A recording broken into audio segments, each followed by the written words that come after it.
欢迎大家又回到我的频道。在我旁边的这位老师叫做大根老师，远方来自台湾的。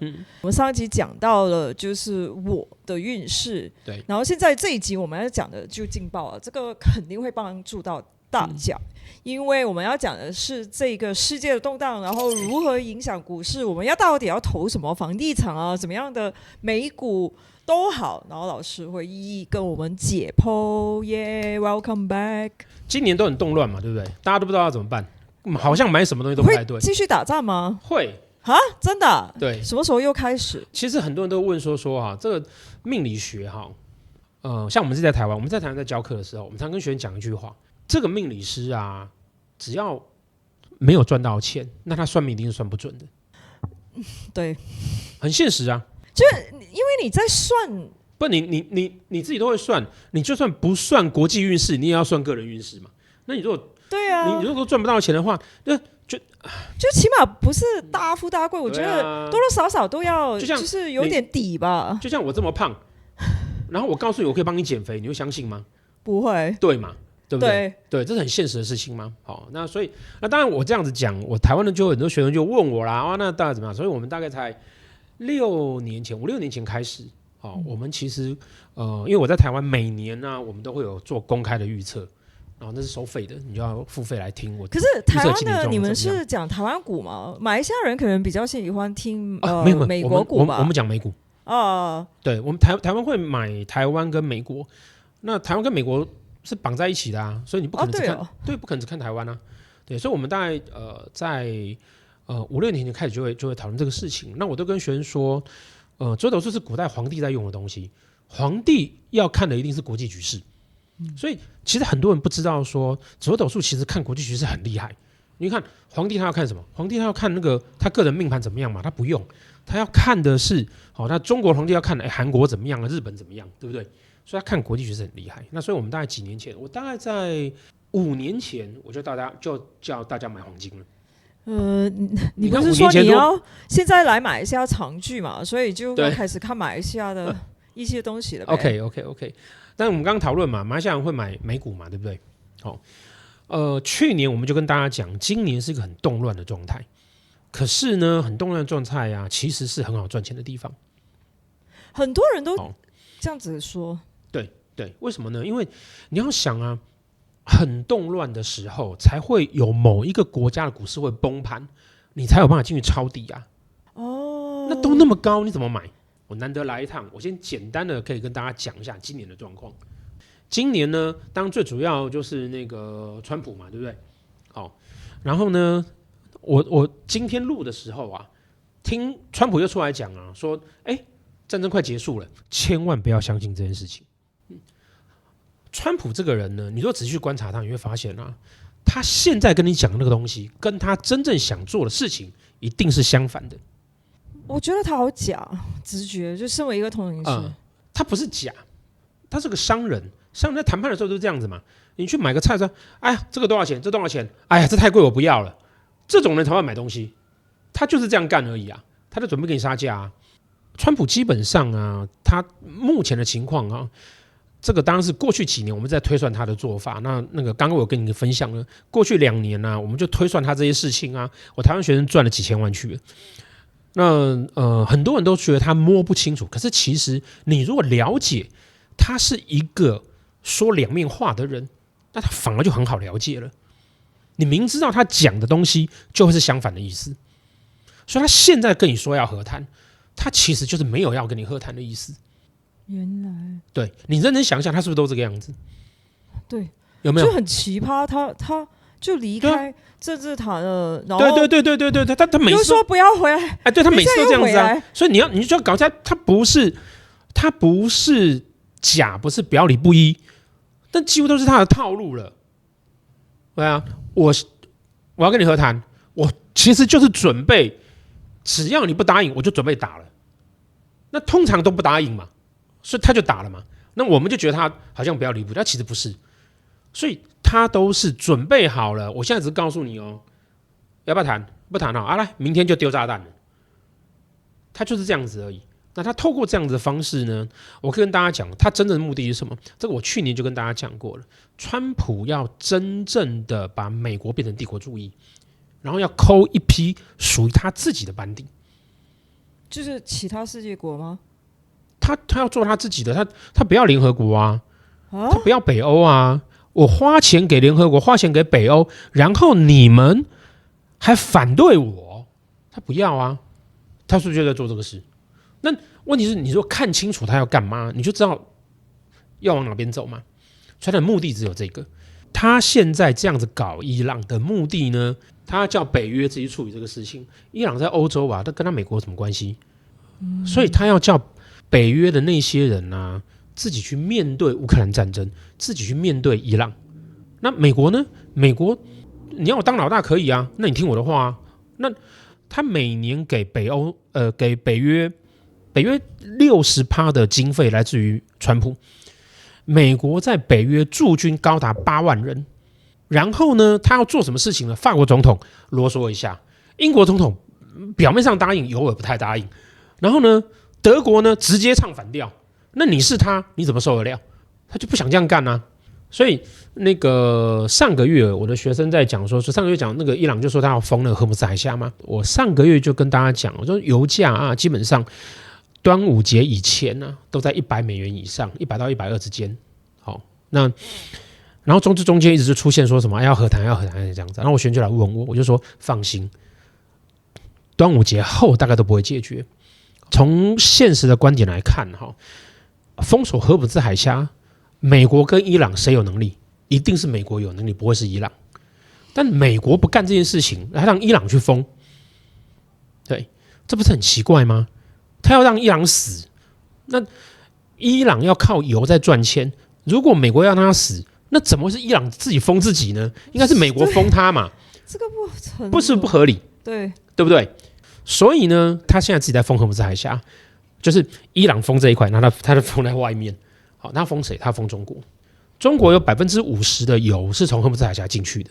在我来的时候，那个中国派了运油的船，快要跟美国军舰冲撞了，因为中国已经受不了了，它缺的太严重了，已经受不了了。但是中国本身不是自己能产油？没有，中国是能源进口国，什么内蒙古不是有？没有，不够。哦，不够，对，所以很多不晓得，美国自己本身是能源出口国，所以他根本不在乎。的确是，美国是能源，对，他能源出口国，他根本不在乎啊，所以他去搞这些事情啊，他其实呢，真正的目的是要对付中国，所以你要看懂他到底要干嘛。大家会觉得说，哇，他都这个变来变去怎么样？所以大家看不懂他要干嘛。所以像我们这种平民百姓，我如果要投美股的话，我要什么时候入股？然后有哪几个是比较靠谱可以赚钱，然后几月要退出来？所以大家了解这样的情况之后啊，就会有几个点会浮现出来。好，第一，你要相信啊，美国是世界独大的，绝对不要以为啊，它会有状况不好的时候。全世界的货币都是以美元计价。所以只有他可能他整你而已啊，怎么可能是你整他呢？你要先了解这一点。好，那了解这一点之后呢，再来看现在的这个人，他准备啊要来利用经济跟军事实力来去对付全世界的时候，而他又够大的时候，那你就要看谁跟他站在一起。站在一起的那些经济状况都不错，例如台湾在我来的时候，台湾的股价的整个股市市值已经超过英国，变成世界第7了。你看2300万人而已哦。好，然后那其实这个是为什么？就是美国在给资源呢、你说看懂这个事情，好，日本好，那回过头来看美国，美国他要的是什么东西？他要的是他的制造业、他的 AI 啦等等科技回到他的手上。好，第一件事情他不会倒，第二件事情他武力最大，第三件事情谁是他的朋友？好，第四件事情，那如果是这个样子的话呢，我们是不是只要看他要的是什么东西？我刚不是跟你分享吗？那个我去年呢买了 Intel 20几块买嘛，然后我再来的时候呢，我把它卖掉了。好，今天截止的时候呢，昨天它是68块5，我27块买的，然后68块出，哇，赚得好。对， 3倍，不到3倍，差不多，快3倍了，好，快3倍了啊！实际上我们自己在估 Intel 应该会到75块，然后我比较胆小，我60多我就出了，好，我们台湾很多学生那个跟着我买哈，他们那时候有问说，老师，那为什么这样子嘛？我说道理很简单啊，因为台湾台积电太高了，我不敢买。我说那问题是那你怎么敢买 Intel 了 ？Intel 快不行啦。我说你去想一个简单的道理，川普是什么个性的人？他要是美国伟大，你觉得你是他，你会一直希望台积电这么大吗？他要有一个自己的台积电啊，那自己的台积电在美国来讲就是 Intel 啊，所以他不可能让它变很糟糕，他会想尽办法让它稍微好一点。做不做得到是另外一件事情，但是短期内它一定会拉起来，你就可以先进场。接下来的局势呢，这个人他想要实质的，他不要再像以前那样子了，出钱出力，他要实质的控制，他要当帝国主义了，他实质的控制他的各种的力量，这中背后是军事，背后的是 AI， 背后是半导体，他就要掌控这些东西。那相对来讲，就知道这3样都是可以买的。其实我真的很不理解，就是这世界这么大，不是美国说了算的了吧？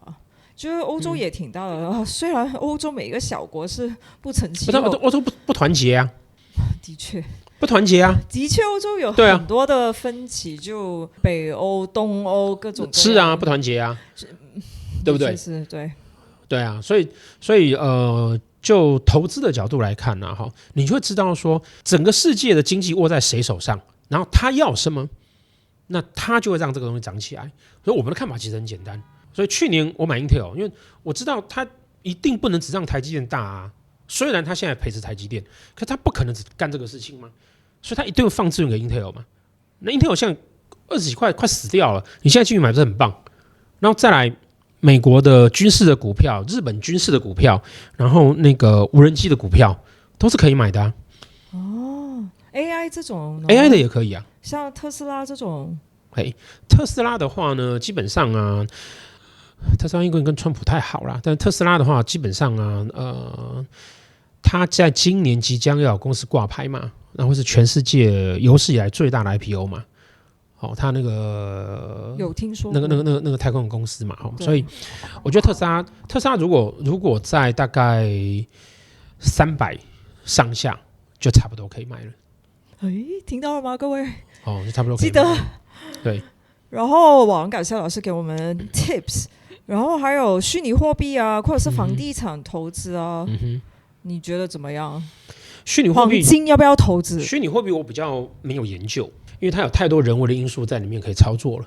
那房地产的话呢，房地产最重灾区就是中国啊，那个今年至少还要再跌20%到30%，跌往下，对。然后黄金的部分呢，应该我觉得还是在避险啦，也就是说你要赚很多可能也没有了啦。赚很多可能也没有了。那像我刚刚讲嘛，我们那个 Intel 进出就是几倍在赚的，那黄金不可能是这个样子了。它已经高了，可是它会一直在这么，它应该会高一段时间，因为一直到中秋节这个整个中东的这个动乱啊等等啊，都还是会存在。到中秋节就是到差不多9月10月份呢，还蛮久的，一段时间哦，一段时间还要打。我刚刚说了嘛，川普的真正目的不是伊朗，川普真正的目的呢是要叫欧洲国家自己去负责，以及要对付中国。那这个事情怎么可能是这么短的时间？美国为什么就是一直要对抗中国这件事上？就因为他们有核弹吗？不是，就是美国要当老大啊！这世界好大啊，当什么？这是你的想法啊。那就他美国人的角度来讲，他希望他是老大啊，中国也想要他是老大啊，不是吗？都是啊，对嘛？那谁有实力啊？美国的态度是这样子嘛，我是老大，那你想当老大没关系，你不要挑战我。那你但问题是中国挑战他，我就不行了嘛。对，我要让你看看谁是真的老大嘛。对啊，就我们不评断好坏，这就是很现实的，国家跟国家之间，你要必须很清楚的知道说，他要的一定是为了自己的国家利益去操作，而当他的能力大成这个样子的时候呢，一旦他决定要这样做，你根本没有人有办法阻止他。其实也是像你说的，就是有打仗，然后我们才可以。是啊，就如果大家都很开心，对，怎么赚钱？对，这个其实我的一个就是投行朋友讲过的，他就讲每次有什么天灾人祸，我们台湾打仗，台湾有句话叫做天下大乱而形势大好。大风大浪才能捕大鱼吗？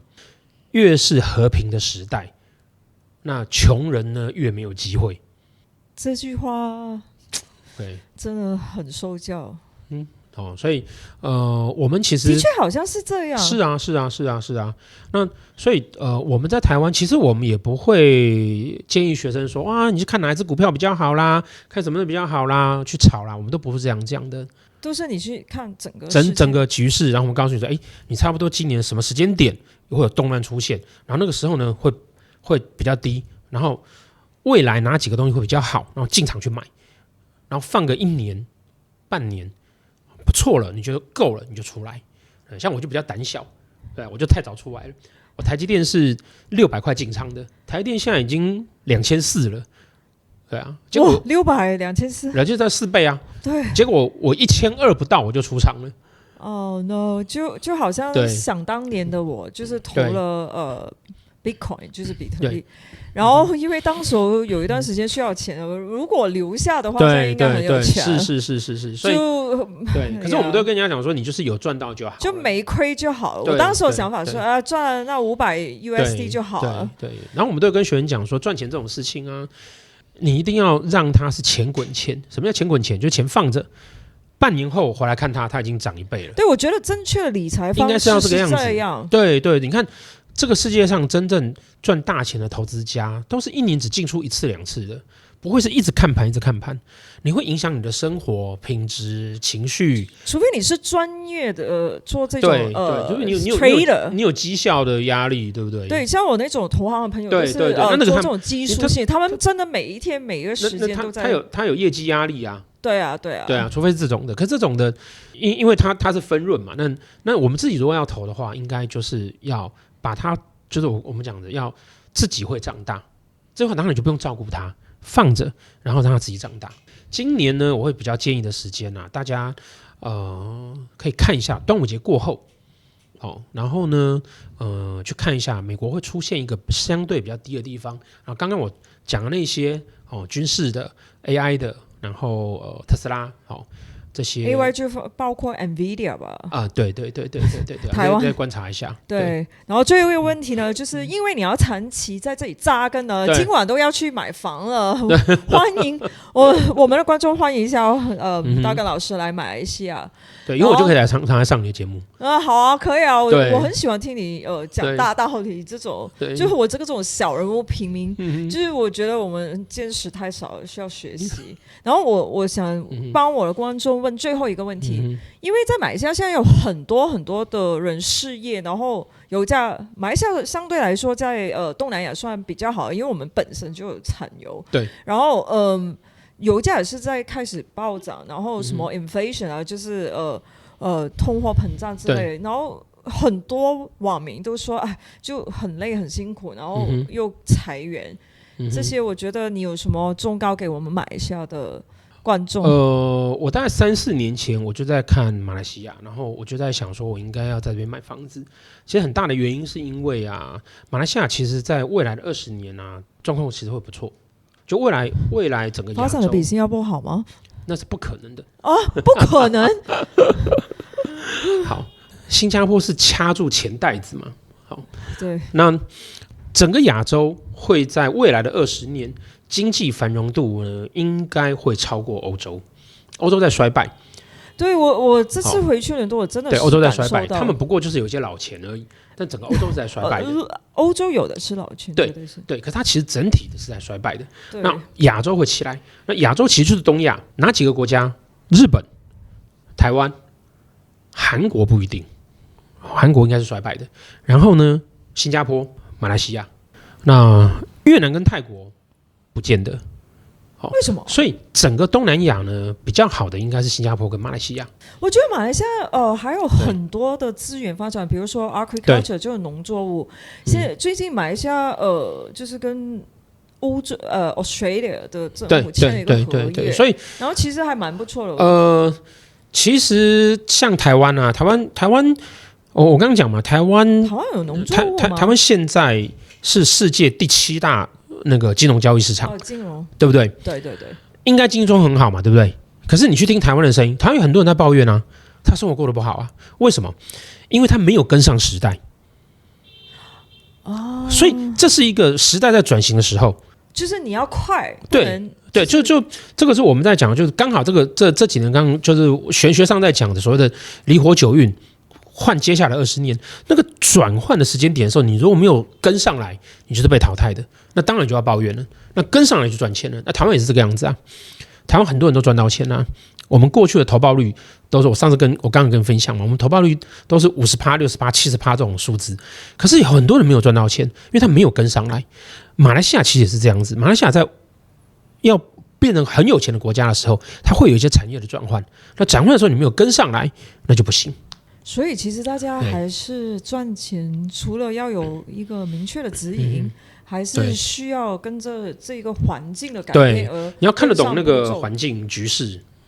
对，所以呢，希望就是未来马来西亚好好的。因为我不懂，好奇葩啊！就欧洲在衰败，英国在衰败的时候，我回来马来西亚就。应该是我选对了吧？好吧，然后我们下期有机会再请大根老师上我们的节目，分析更多有趣的紫微斗数啦。记得去报名他的课程，拜拜。拜拜。如果你家里最近有点不对劲，不管是家里民宿还是酒店，我可以过去住一晚，帮你看清楚。我做的是 paranormal investigation， 不是吓你，是把事情搞清楚。如果你遇过类似的事，留言或者私信。